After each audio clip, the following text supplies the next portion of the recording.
శ్రీ విశాలాక్షి అన్నపూర్ణ సమేత శ్రీ కాశీ విశ్వేశ్వర స్వామినే నమో నమః. కాశీ మహాక్షేత్రంలో అతి దివ్యమైనటువంటి కేదారఖండంలో ఒక భవ్యమైన బ్రహ్మస్వభవనం అనేది ఏర్పాటై ఉన్నది. ఇప్పటికే బ్రహ్మస్వభవనంలో ఎన్నో సత్కార్యాలు జరిగాయి. దీని వెనుక ఉన్నటువంటిది ఒక సిద్ధపురుషుని యొక్క సంకల్పం. వారు పూర్వాశ్రమంలో వేద విద్యానిధి శ్రౌతయాగములు ఎన్నో చేసినటువంటి మహనీయులు శ్రీ బ్రహ్మశ్రీ మాడుగుల మాణిక్యయాజి గారు. వారు సన్యాసాశ్రమం స్వీకరించి బ్రహ్మానంద తీర్థ నామాంకితులయ్యారు. సన్యాసాశ్రమం ప్రాతకాలంలో స్వీకరించిన వారు ఆ రోజు సాయంకాలానికే పరమపదించారు సిద్ధపురుషులు అని స్పష్టమవుతున్నది. వారు ఎందరినో శిష్యుల్ని తయారు చేశారు, ఎన్నో గొప్ప గొప్ప యాగములు చేశారు. లోక కళ్యాణార్థం వేద విద్యను వినియోగించిన మహనీయులు వారు. వారి శిష్యగణం అంతా కూడా వారి సంకల్పాన్ని అనుసరించి కాశీక్షేత్రంలో బ్రహ్మస్వభవనం అనే దాన్ని ఏర్పాటు చేశారు. ఇది నిజానికి స్వామివారి యొక్క సంకల్పమే. ఈ బ్రహ్మస్వభవనం ఆధారంగా అనేక చండీయాగాలు, రుద్రయాగాలు, కోటి కుంకుమార్చనలు చాలా జరిగాయి, జరుగుతున్నాయి, జరగబోతూ ఉంటాయి కూడా. అయితే విశేషంగా దీనిలో ప్రత్యేకత ఏంటంటే సదాచార సంపన్నులకు వారికి సముచితంగా ఉండే విధంగా ఇక్కడ భోజనాది సదుపాయాలు ఉంటాయి. ఎందుకంటే సదాచార సంపన్నులు అంటే వాళ్ళ ఆహార నియమాలు కూడాను దానికి తగ్గట్టే ఉంటాయి. నిత్యాగ్నిహోత్రికులు మొదలైన వారు కూడా ఇక్కడ ఉండడం జరుగుతుంటుంది వస్తు. అలాంటి వారికి అనుగుణంగా స్వయం పాకం చేసుకునేవారు స్వయం పాకానికి తగ్గట్టుగా, అలా కాకుండా శౌచ సదాచార సంపన్నమైనటువంటి ఆహారాదులు కావాలి అని నియమం ఉన్నటువంటి వారికి సదాచార సంపన్నులకు దానికి తగ్గట్లుగా ఏర్పాటు చేయడం అనేది గొప్ప విషయం. ఇది బ్రహ్మస్వభావం నామకరణం కూడా గొప్పగా ఉన్నది. ఎందుకంటే బ్రహ్మణ్య పరిరక్షణ వల్ల, అంటే బ్రాహ్మణత్వ పరిరక్షణ వల్ల మొత్తం సనాతన ధర్మం పరిరక్షింపబడుతుంది.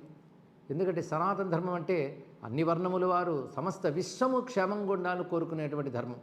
అలాంటి విశ్వమంతా క్షేమంగా ఉండేది అంటే వేద శక్తి వల్ల ఉంటుంది. అలాంటి వేదశక్తి సదాచార శక్తిని కాపాడుకునేటువంటి పరంపర క్షేమంగా వాళ్ళ అనుష్ఠానాన్ని వాళ్ళ ఆచారాన్ని కాపాడుకుంటే అందరికీ క్షేమం కలుగుతుంది.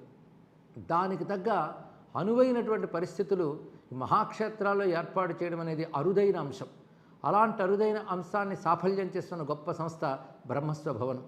ఇప్పటికే దీని కీర్తి చక్కగా వ్యాపించింది, ఎన్నో గొప్ప గొప్ప కార్యాలు ఇక్కడ జరుగుతున్నాయి. అలాంటి బ్రహ్మస్వభవనంలో ఒక భవన నిర్మాణం జరుగుతున్నది. ఈ భవన నిర్మాణం అన్ని సదుపాయాలతో ఉంటుంది. ఇందాక చెప్పినట్లుగా సదాచార సంపన్నులైన తెలుగువారి కోసమై నిర్దేశింపబడి దానికి తగ్గ ఆచార సంప్రదాయాలతో కూడి నడుపబడుతూ ఉంటుంది.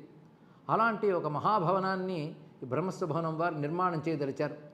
దానికి గాను శిలాన్యాస కార్యక్రమం, ప్రారంభ కార్యక్రమం ఈ నెల మాఘమాసంలో ఫిబ్రవరి 8వ తేదీ ఉదయాన్న శృంగేరి పీఠాధీశ్వరులు జగద్గురువులు శ్రీ శ్రీ శ్రీ విధిశేఖర భారతీ స్వామివారి యొక్క కరకమలాలతో జరిపించడం ఒక ప్రత్యేకం. దీన్ని బట్టి జగద్గురువుల యొక్క శారదామాత యొక్క కృప కూడా లభించినట్లయింది. పైగా సదాచారము, వేదము, సనాతన ధర్మము ఇవి పరిపుష్టి చెందడం కోసమే ఈ పీఠములు అహరహం కృషి చేస్తున్నాయి. అలా కృషి చేస్తున్న పీఠాల్లో ఒక అగ్రస్థానాన్ని వహించి ఉన్నది శారదాపీఠం.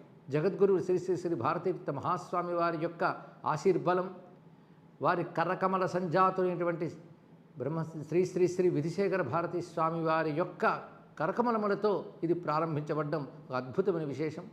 దీనికి రూపకల్పన చేసి కృషి చేస్తున్న వాళ్ళందరికీ కూడా ప్రత్యేకమైనటువంటి అభినందనలు. అందున ఎక్కువ కృషి చేసి నిర్వహిస్తున్న మా మిత్రులు దర్శనం శర్మ గారుగా ప్రసిద్ధి చెందినటువంటి వారికి కూడా ప్రత్యేకమైనటువంటి ఆశీర్వచనాలు. ఈ కార్యక్రమం జగద్గురువుల కటాక్షంతో, విశాలాక్షి విశ్వనాథుల యొక్క అనుగ్రహంతో, గౌరీ కేదారేశ్వర స్వామి కృపతో, గంగామాత యొక్క దయతో చక్కగా నిర్వహింపబడాలని కోరుకుంటూ, ఇది గురువుల యొక్క స్వర్ణకమలాలతో ప్రారంభమవుతుంది కనుక దిగ్విజయంగా కలకాలం నిర్వహింపబడుతుంది. ఇక్కడ మరొకటి జ్ఞానప్రసాద వితరణ కూడా జరుగుతుంది. అంటే వివిధములైనటువంటి విషయాలపై పెద్దలు వచ్చి మాట్లాడడం మొదలైనవి కూడా ఈ సభలో జరుగుతున్నాయి. కనుకనే ఒకవైపు విశేషమైనటువంటి సదాచార సంపన్నమైనటువంటి అన్నాది నియమములతో పాటు మన సనాతన ధర్మం యొక్క జ్ఞానాన్ని కూడా అందరికీ అందించడానికై ఈ సంస్థ కృషి చేస్తున్నది. ఇలా ధర్మ పరీక్షణకి, పరంపరని కాపాడడానికి నిర్వహిస్తున్న బ్రహ్మస్వభవనం వర్ధిల్లుగాక, ఇందులో ఉన్నటువంటి వారందరూ ఆయురారోగ్య ఐశ్వర్యాలతో దీన్ని చక్కగా నిర్వహింతురుగాక అని కోరుకుంటూ శుభం భూయాత్.